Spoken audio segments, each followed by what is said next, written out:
Liberty fall just short in latest rematch against Lynx to close road trip on tough note. Minneapolis. People reference playoff atmospheres during the regular season more than they probably should. But Saturday's 2024 WNBA Finals rematch between the Liberty and Lynx was a rare exception. How important a win was to each team, playing without their respective stars and team connectors, was palpable. The well-rested Lynx, who hadn't played a game since Sunday, wanted to reiterate that they are the best team in the league and continue their revenge tour against the team that beat them in October. The Liberty wanted to correct their mistakes of previous games and maintain their spot in the league standings. The fans were engulfed by the drama. Of course, games don't come down to one possession or basket. They shouldn't come down to officiating either.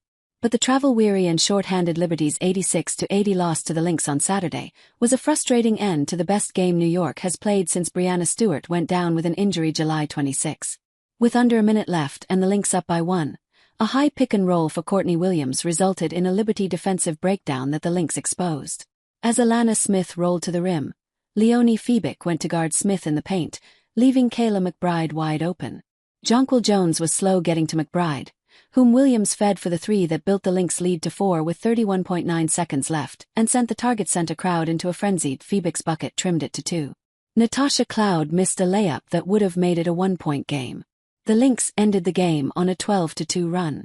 Even with the Liberty fouling to stop the clock late, it's hard not to acknowledge the free throw discrepancy. The Lynx attempted 33 free throws to the Liberty's 8. It's the second largest free throw margin this season. But even when the calls weren't going their way, the Liberty didn't allow it to impact their focus, which is a sign of improvement.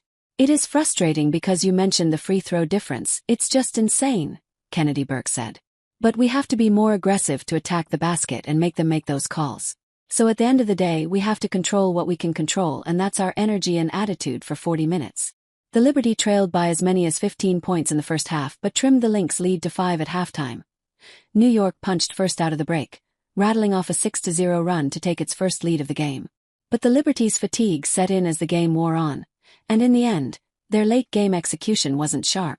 "It was maybe a lapse of like 2 minutes there in the fourth," said Sabrina Ionescu, who had 13 points and 10 assists. "We're continuing to close the gap. We're continuing to grow and build, and, it's tough to win a game with shooting 8 free throws in this league. They're too good of a defensive team. There's so many factors that play into winning or losing games. And I'd say we just controlled the things that we could and obviously didn't focus on the things outside of our control, like the players that we don't have and the free throws that we didn't get."